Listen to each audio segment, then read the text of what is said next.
Hello and welcome to my channel brown moms cooking. आज हम बनाने जा रहे हैं आवाकाडो का सैंडविच। ये बहुत ही टेस्टी और हेल्थी है।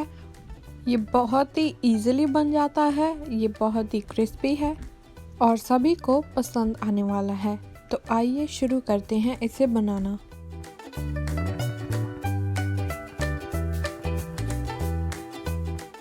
तो सबसे पहले मैंने यहाँ पर आवाकाडो ले लिया है, बटर और हरा धनिया, काली मिर्च, चिली फ्लेक्स, हरी चटनी, बारीक कटे हुए प्याज, लहसुन और हरी मिर्च, स्लाइस किए हुए टमाटर, नमक और चाट मसाला और हमारे ब्रेड।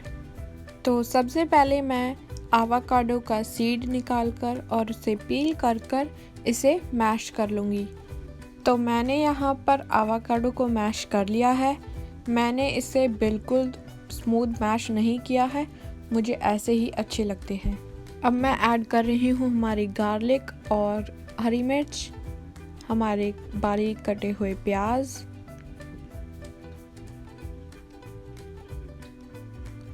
हरा धनिया,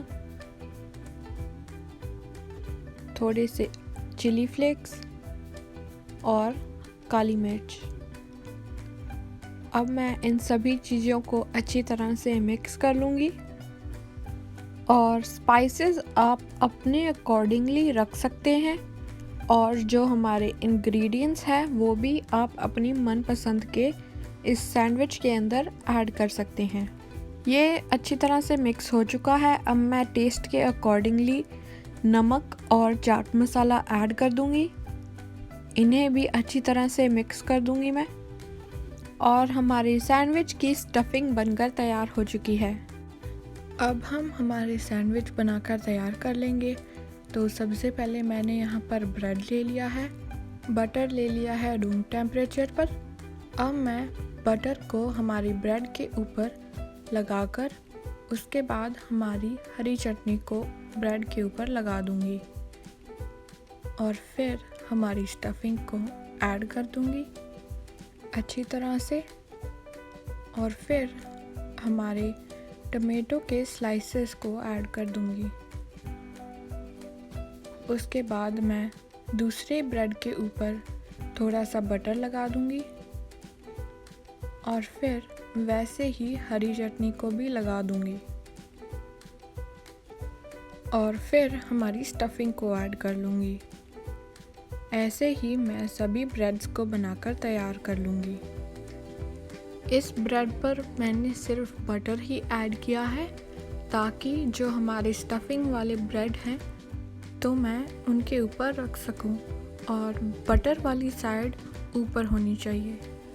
अब हमारी स्टफिंग डन हो चुकी है।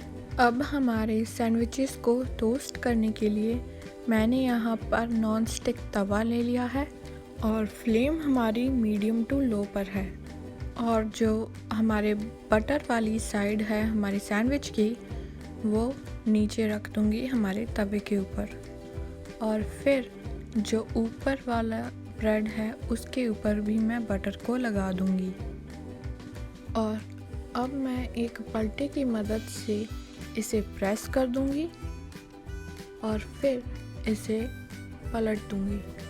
प्रेस करने से हमारा सैंडविच बहुत ही क्रिस्पी बनकर तैयार होगा और आप अपने हिसाब से सैंडविच को धीरे धीरे पलटते रहना है। सैंडविच को कंटिन्यूअसली प्रेस करते रहना है और अब मैं फ्लिप कर रही हूँ हमारा सैंडविच। आप देख रहे हैं ये अच्छी तरह से गोल्डन ब्राउन हो रहा है। अगर आप इसे मीडियम टू लो फ्लेम के ऊपर बनाएंगे तो आपका सैंडविच बहुत ही टेस्टी बनकर तैयार होगा और आपका सैंडविच जलेगा भी नहीं। अब मैंने फ्लिप कर दिया है। आप देख रहे हैं हमारा सैंडविच कितना अच्छी तरह से बनकर तैयार हो चुका है। अब मैं ऐसे ही दूसरे सैंडविच को हमारे तवे के ऊपर रख दूँगी और फिर इसके ऊपर थोड़ा सा बटर लगा दूँगी अच्छी तरह से। और अगर आप चाहते हैं तो आप इसके ऊपर देसी घी भी ऐड कर सकते हैं। अब मैं ब्रेड को फ्लिप कर रही हूँ।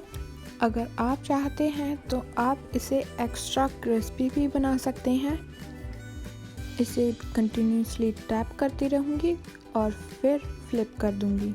आपने देखा कि कैसे मैंने सैंडविचेस को ईज़िली टोस्ट कर लिया है बिना किसी एक्स्ट्रा घी को ऐड कर और ये बहुत ही स्वादिष्ट बनकर तैयार हुए हैं। ऐसे ही मैं सभी सैंडविचेस को बनाकर तैयार कर लूँगी। अब मैं हमारे ब्रेड को स्लाइस कर रही हूँ बीच में से। अगर आप चाहते हैं तो स्लाइस कर सकते हैं, ऐसे भी सैंडविच को एंजॉय कर सकते हैं। अब मैं आपको दूसरा तरीका बता रही हूँ सैंडविच को कट करने के लिए। आप इस सैंडविच को बच्चों के लंच में, ब्रेकफास्ट में या फिर किसी भी वक्त इसे एंजॉय कर सकते हैं। ये बहुत ही ज़्यादा टेस्टी बनकर तैयार हुए हैं और मैंने इसे सर्व किया है ग्रीन चटनी के साथ। ग्रीन चटनी की वीडियो मेरे चैनल के ऊपर है, आप चेकआउट कर सकते हैं।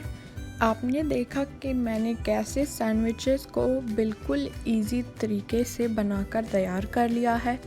ये बहुत ही हेल्थी है क्योंकि इसके अंदर एवोकाडो है।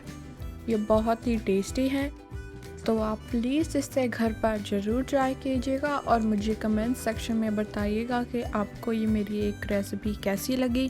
Please like, share, comment and subscribe to my channel for more videos. Thank you.